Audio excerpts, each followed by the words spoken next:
I watched the HOA president plant drainage pipes over my creek bed at 6 in the morning, and by that afternoon the first mosquitoes had already started breeding in the standing water that pooled across the cul-de-sac. My name is Benjamin Harrison, and I bought the house at 847 Willow Creek Court in Boulder, Colorado 3 years ago specifically because of that creek.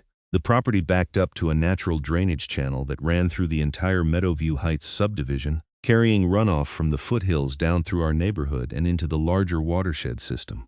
It was beautiful, functional, and had been there long before any of us moved in.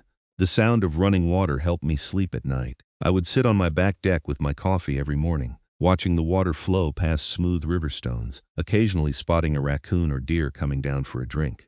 The trouble started in March when Patricia Newman moved into the neighborhood and immediately got herself elected HOA president. She was 52, drove a white Lexus SUV, and had that particular haircut that screamed, "I need to speak to your manager," from 3 blocks away.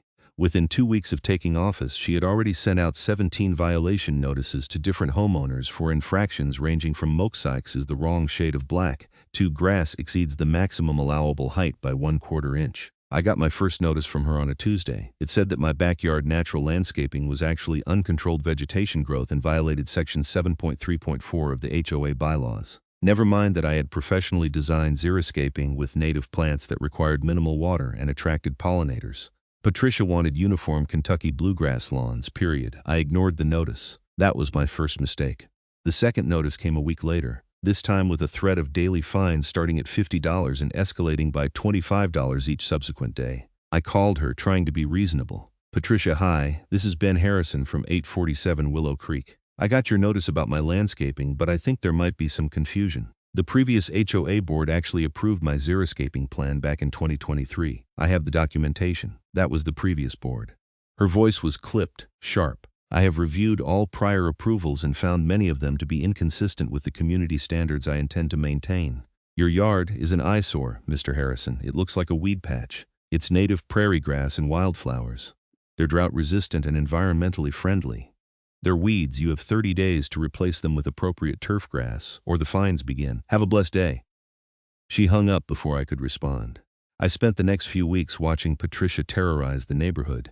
She had a particular vendetta against Dan Mitchell's vegetable garden, which apparently violated some obscure rule about agricultural activities in residential zones. She made the Petersons repaint their front door because the shade of red was too aggressive. She forced the Johnsons to remove their kids' playset because it was 6 inches taller than the height restriction, even though it had been there for 4 years. But her biggest project was what she called neighborhood beautification and accessibility improvements. She became obsessed with the walking path that wound through the common areas of our subdivision. The path was perfectly fine, 8 feet wide, paved, well-maintained. But Patricia wanted it wider. She wanted it 10 feet wide, with decorative lighting every 50 feet and new landscaping on both sides. The problem was that the path, in several places, ran very close to my creek. On the neighborhood map, the creek was labeled as a natural drainage easement, and the land around it was designated as a conservation buffer. You weren't supposed to disturb it. I first learned about Patricia's plans at the May HOA meeting. I normally skipped these meetings because they were usually just Patricia lecturing everyone about grass height and mailbox colors for 90 minutes. But my neighbor Chuck mentioned that Patricia was proposing some major construction work, so I decided to attend. The meeting was held in the community clubhouse, a bland beige building near the entrance to our subdivision. About 20 homeowners showed up, which was actually a decent turnout. Patricia stood at the front of the room with a PowerPoint presentation loaded on her laptop, looking extremely pleased with herself. "Good evening, everyone. Tonight I am thrilled to present our newest initiative to enhance property values and community pride in Meadowview Heights." She clicked to the first slide, which showed a glossy rendering of the Widen path with fancy lampposts and manicured gardens. "As you can see, we will be upgrading our pedestrian pathways to a full 10-foot width with premium paving materials, designer lighting, and professionally landscaped borders. This project will cost approximately $80,000 to be paid from our reserve fund and a special assessment if necessary." Hands immediately shot up. Patricia ignored them and continued. "Construction will begin in June and should be completed by August. We have already received approval from our attorney that this falls within the board's purview and does not require a community vote." "What about the creek?" I called out, not bothering to raise my hand. "The path goes right along the creek bed in several places. That's a protected drainage easement."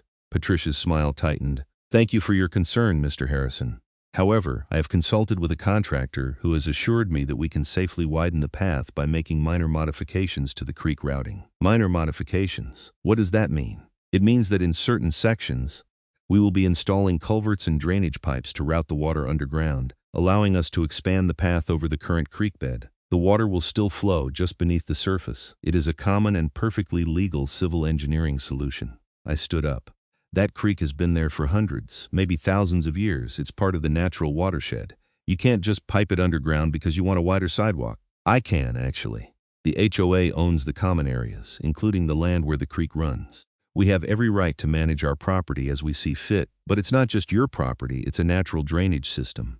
If you mess with it, you could cause flooding, erosion, all kinds of problems. Patricia's expression went from annoyed to hostile. Mr. Harrison, I understand that you have appointed yourself as some kind of environmental watchdog, but I have consulted with professionals who actually have engineering degrees and construction experience. I think I will trust their expertise over your amateur speculation. Now, if there are no other questions, we will move on to the next agenda item.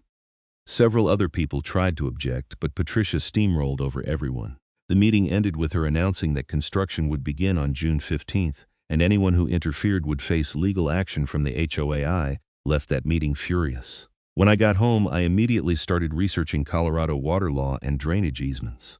What I found was complicated. While HOAs did have broad authority over common areas, they weren't allowed to violate state and local regulations regarding water management. Stormwater drainage was regulated by both the Colorado Department of Public Health and Environment and Boulder County. Any significant alterations to natural waterways required permits. I sent Patricia an email the next morning, politely outlining what I had learned and suggesting that she verify whether the proper permits had been obtained. She responded within an hour. All legal requirements have been satisfied. Your continued interference in HOA business is noted and may result in penalties. I contacted Boulder County myself. After being transferred 4 times, I finally reached someone in the Stormwater Management Division who actually understood my question. So you are saying the HOA plans to culvert a natural drainage channel to widen a walking path? The woman on the phone, who had introduced herself as Jennifer, sounded concerned. Yes, exactly. They want to put in pipes and cover over the creek bed. And this is an active waterway. It carries stormwater runoff year-round. It flows from the foothills through our entire subdivision. Then they definitely need a permit. That kind of work requires an engineered drainage plan, environmental impact assessment, and approval from our office. Do you know if they have applied for permits? The HOA president claims everything is legal, but she would not give me any details. Jennifer put me on hold for several minutes. When she came back, she sounded puzzled. I am not seeing any permit applications for that address or subdivision. Can you give me the exact location? I gave her all the details. She promised to look into it and get back to me. 2 days later, I got a certified letter from the HOA's attorney. It was a cease and desist notice demanding that I stop harassing the HOA board and interfering with legitimate HOA business. It also informed me that I was being fined $500 for my unresolved landscaping violation, and that the fine would increase by $100 per week until I complied. I had been a pretty calm, easygoing guy my whole life. I was a software engineer, worked from home, kept to myself. I was not the type to get into conflicts with neighbors or authority figures. But something about Patricia's bullying, her complete disregard for environmental common sense, and her willingness to threaten anyone who questioned her made my blood boil. I hired my own attorney. His name was Robert Chen, and he specialized in HOA disputes. I met with him at his office in downtown Boulder and explained the whole situation. Robert listened carefully, taking notes on a legal pad. When I finished, he leaned back in his chair and shook his head. HOAs have a lot of power, but they are not above state and local law. If they are modifying a natural drainage system without permits, that's a serious violation. The problem is getting them to stop before they do the damage. Can you get an injunction? Possibly. But it would require showing immediate irreparable harm. The fact that they have not started construction yet makes it harder. What I can do is send them a strongly worded letter making it clear that you are represented by counsel and outlining the legal issues. I can also submit a formal complaint to Boulder County on your behalf. That might get a building inspector out there before construction starts. Do it, whatever it takes. Robert sent the letter. I filed the county complaint.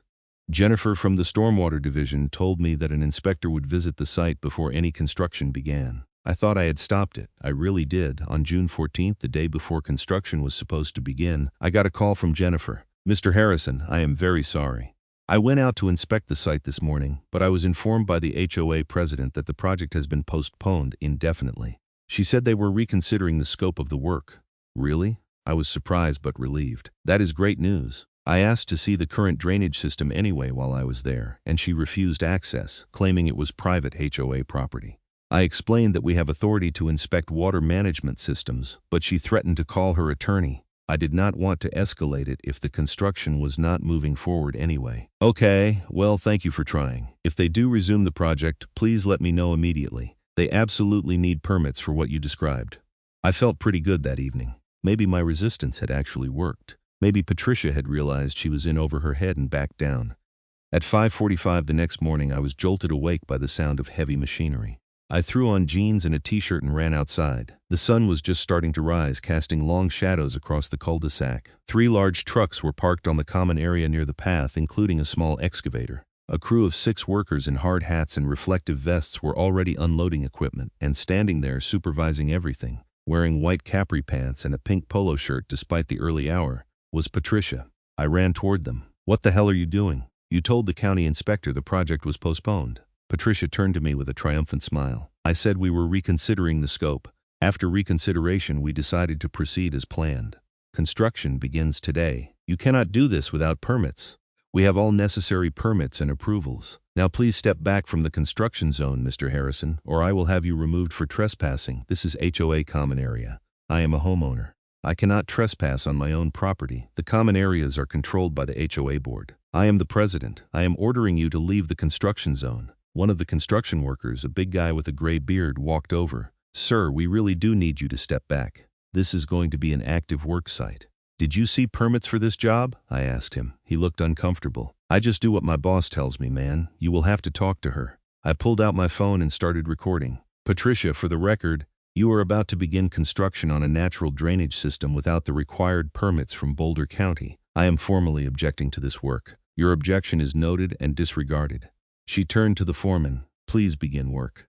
I called Jennifer the moment the county office opened at 8 a.m. She was shocked and angry that Patricia had lied to her. She promised to send an inspector immediately and to contact the county attorney's office about a stop work order. But by the time the inspector arrived at 10:30, the damage was already done. The crew had moved fast. They had excavated a section of the creek bed about 40 feet long, installed 2 massive corrugated metal culvert pipes, and were already pouring concrete over them to create the expanded path. The water that had been flowing openly through the creek was now forced into the narrow pipes, disappearing underground. The inspector, a tired-looking man in his 60s named Gary, just stood there staring at it. "This is unbelievable. They did this in 4 hours? They started before 6 this morning." Gary took out his phone and started taking pictures. "This is completely unpermitted work. This is a major modification to a natural drainage system. This is going to cause problems." "What kind of problems?" "Well, for one thing, those pipes are going to clog. Creek water carries sediment, organic debris, everything. Without proper filtration and maintenance access, those pipes will block up probably within a few months. When that happens, the water has to go somewhere." "Where?" He pointed at the cul-de-sac. "There. It will back up and flood the low-lying areas. It will create standing water, erosion, foundation problems for the nearby houses. This is really, really bad." Patricia appeared from around the corner, still looking disgustingly cheerful. "Hello, can I help you?" Gary turned to her with barely controlled anger. "I am Gary Thompson from Boulder County Stormwater Management. You have conducted major unpermitted drainage work. I am issuing an immediate stop work order and a notice of violation. You are looking at significant fines." Patricia's smile did not waver. "I have no idea what you are talking about. We are simply widening a pedestrian path on HOA property. We are not doing any drainage work. You buried a creek under 40 feet of concrete and culvert. That minor seasonal runoff channel? That is just part of the landscaping modifications. No different than installing a French drain or a rain garden. Homeowners do that kind of work all the time without permits. That is not a minor seasonal runoff. That is a year-round natural waterway." Patricia pulled out her own phone. "I have consulted with our attorney, and we are confident this work is within our rights. If the county has concerns, you may submit them in writing to our legal counsel." She handed him a business card. Gary looked like he wanted to explode. "Madam, I am shutting down this construction site right now. If your workers continue, you will be in violation of a county order. The construction is complete anyway. We are just cleaning up." She gestured at the workers, who were indeed packing up their tools and preparing to leave. Gary spent the next hour documenting everything, taking measurements and collecting water samples from upstream and downstream of the new culverts. He told me that the county would be issuing formal citations and that Patricia would likely have to remove the concrete and restore the natural creek bed.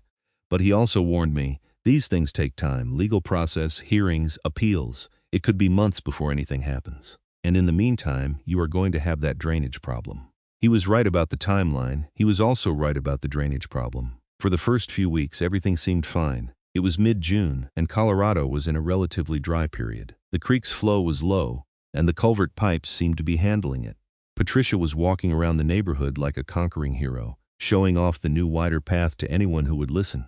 Then the monsoons started. Colorado's summer monsoon season usually runs from mid-July through September.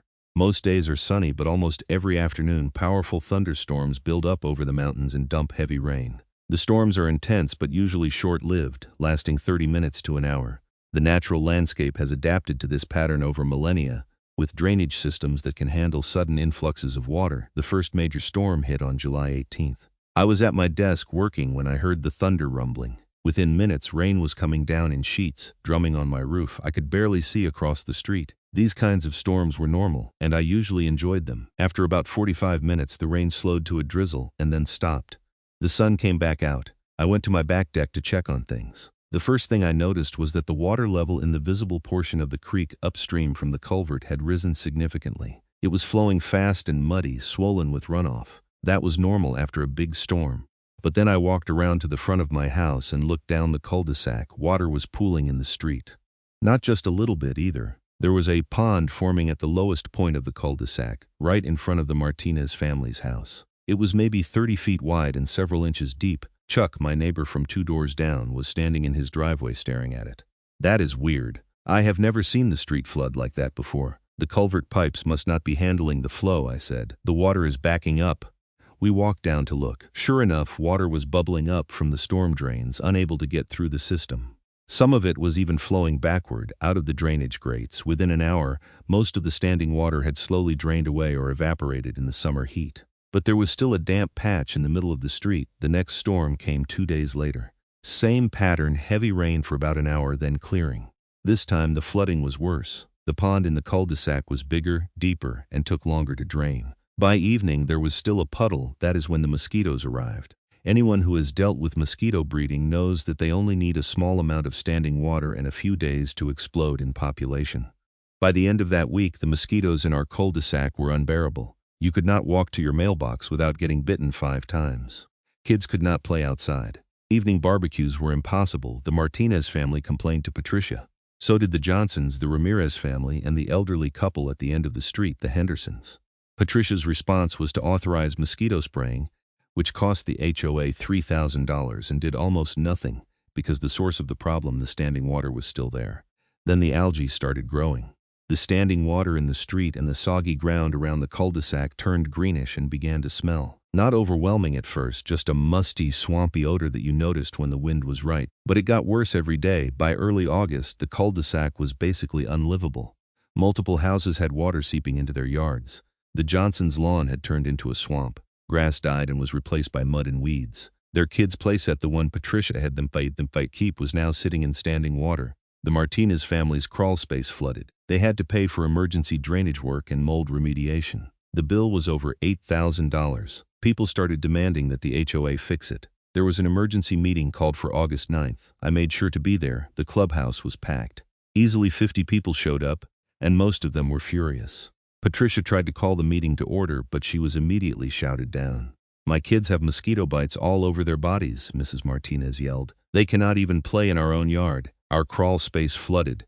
We had standing water under our house," Mr. Martinez added. "Our homeowner's insurance is calling it improper drainage and may not cover it." Patricia held up her hands. "Please everyone, calm down. We are aware of the drainage issues and are working on solutions. The solution is to remove that damn concrete and restore the creek," I called out.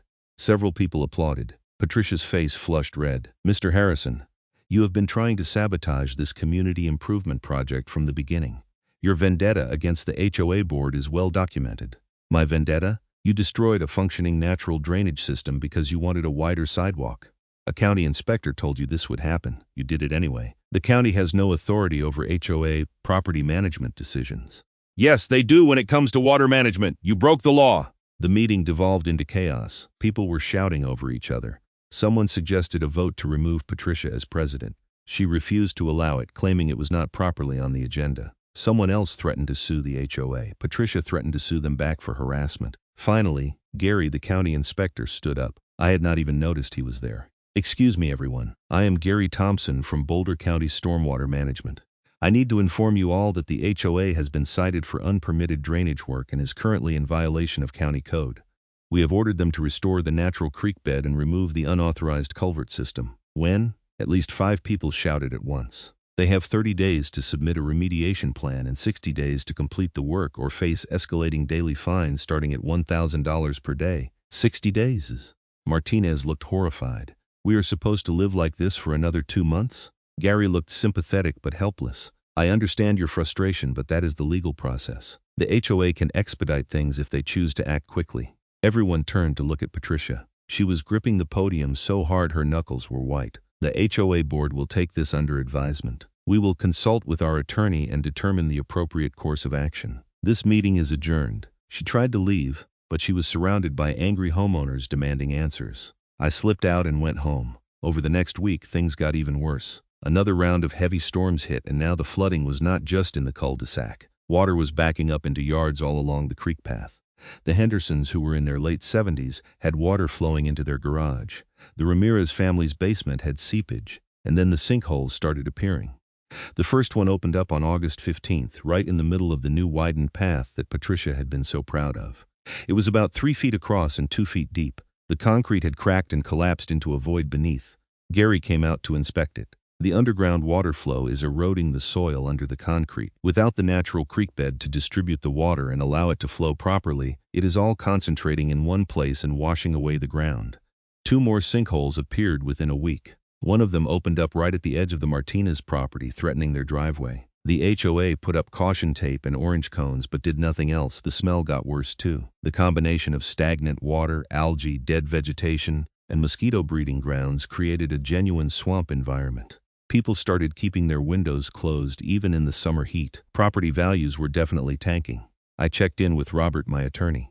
He told me that the county had escalated the violation to the district attorney's office because the HOA was refusing to comply. There was talk of criminal charges for environmental violations. On August 22nd, Patricia sent out a mass email to all homeowners announcing a special assessment of $1,500 per household to fund emergency drainage repairs. The email blamed the problems on heavier than normal rainfall and unforeseen soil conditions. With no mention of the culvert project, that was it. People had reached their breaking point. Someone created a Facebook group called Meadowview Heights HOA Reform, and within 2 days it had over 100 members. People shared photos of the swampy conditions, flooding damage, and mosquito swarms. They posted the county violation notices. They organized a petition to recall Patricia and the entire HOA board. Patricia responded by threatening to sue anyone who made defamatory statements about the HOA. She sent cease and desist letters to 6 people, including me. My second one, Robert, told me the cease and desist letters were basically toothless. She is trying to intimidate people into silence. Discovery in any lawsuit would be devastating for her. She is not going to actually sue.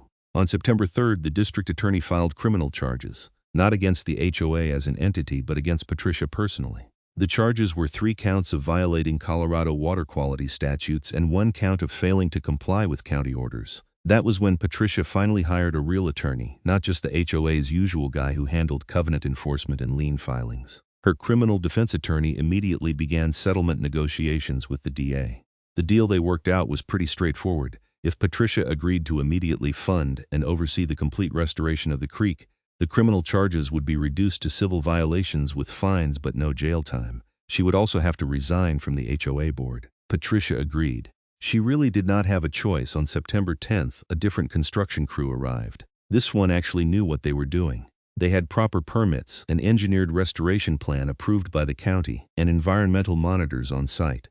It took them 3 weeks. They removed all the concrete from the widened path section. They pulled out the culvert pipes. They excavated the compacted soil and replaced it with a proper creek bed using river rock and native stone. They rebuilt the natural banks and planted native vegetation. They even improved some sections that had been eroding before the HOA had messed with it. The cost was staggering, $94,000.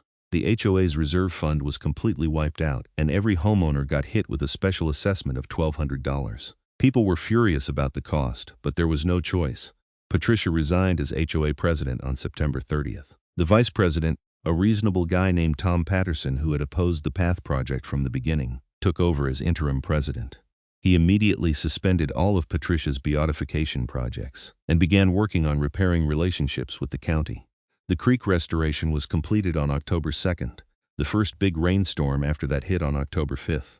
I stood on my back deck watching the water flow through the restored creek bed, carrying the runoff smoothly down through the neighborhood just like it had for centuries. No flooding in the cul-de-sac, no backed-up storm drains, just a functioning natural drainage system doing its job. The standing water gradually drained away over the next couple of weeks. The mosquito population crashed. The swamp smell dissipated. Grass slowly started growing back in the yards that had been waterlogged. But the damage was not over yet. The Martinez family sued the HOA for the cost of their crawl space remediation and mold removal. They won $8,300 plus legal fees. The Hendersons sued for damage to their garage and property. They won $6,000. The Ramirez family sued for basement water damage. They won $4,000. 3 more families filed suits that were still pending when I last checked. Patricia herself was sued personally by 2 families who argued that she had acted recklessly and beyond her authority as HOA president. Those cases were still in discovery, but Robert told me they had a decent chance of success. The county fines totaled $47,000. The HOA had to pay them. Patricia also pleaded guilty to civil violations of state water quality laws and was personally fined $12,000. She was placed on probation and ordered to complete an environmental education course. But here is the thing that really got me. Patricia never apologized. Not once. Not to me, not to the families whose homes were damaged, not to anyone. In her resignation letter, she wrote that she was disappointed that the community did not appreciate the efforts made to improve property values and neighborhood aesthetics. She blamed regulatory overreach and obstructionist homeowners for the problems.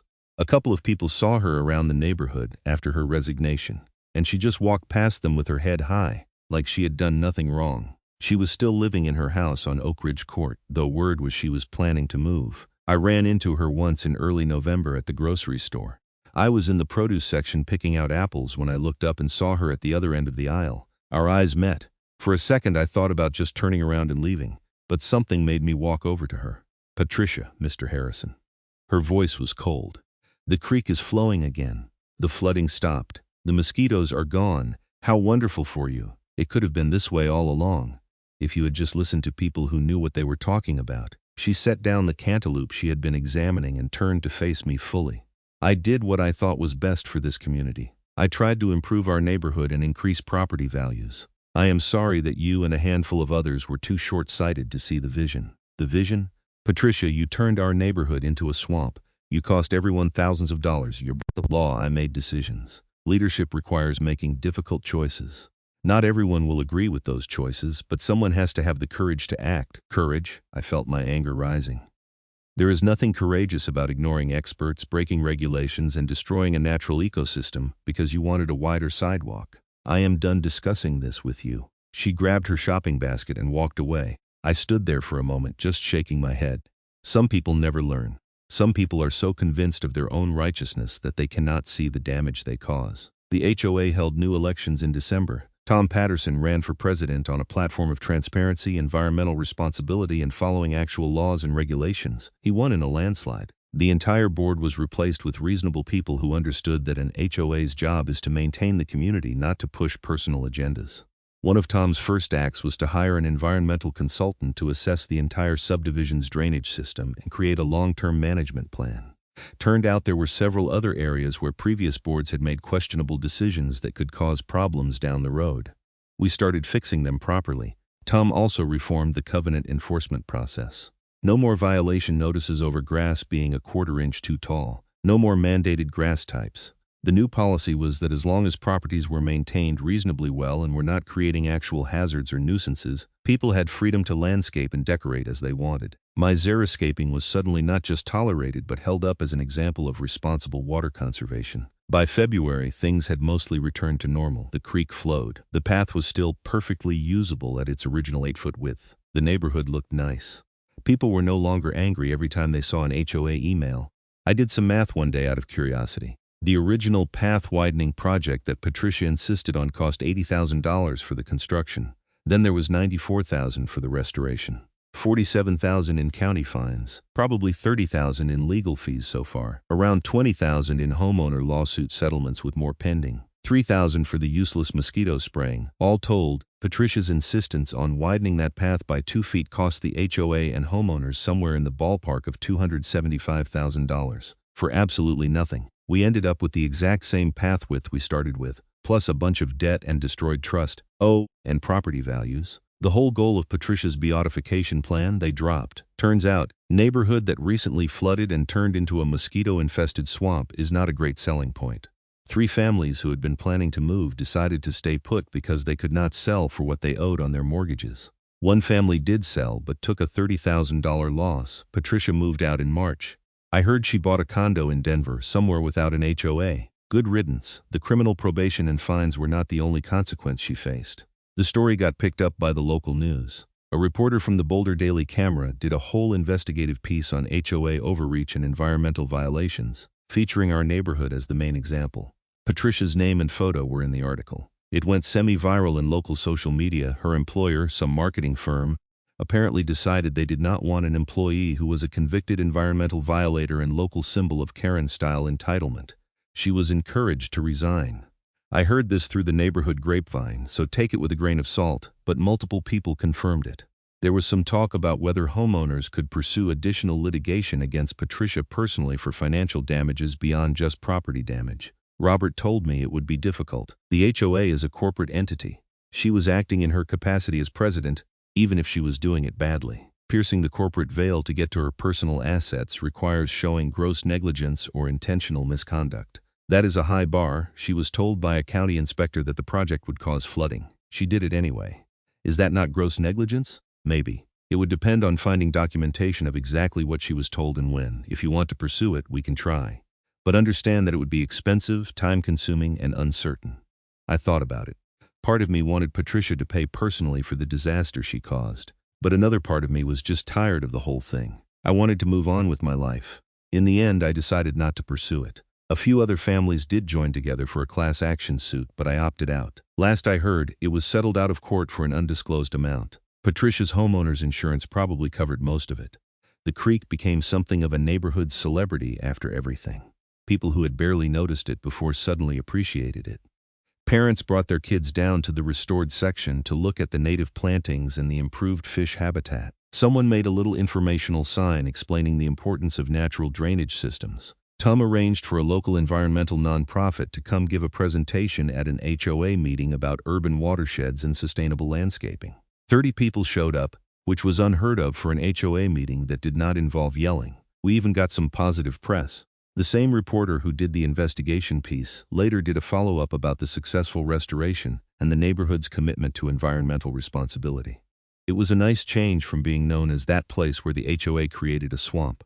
I kept working from my home office, drinking my morning coffee on my back deck, listening to the water flow past. Sometimes I would see a heron wading in the shallows or a fox coming down to drink at dawn. The native plants in my yard bloomed in waves throughout the spring and summer, attracting bees and butterflies.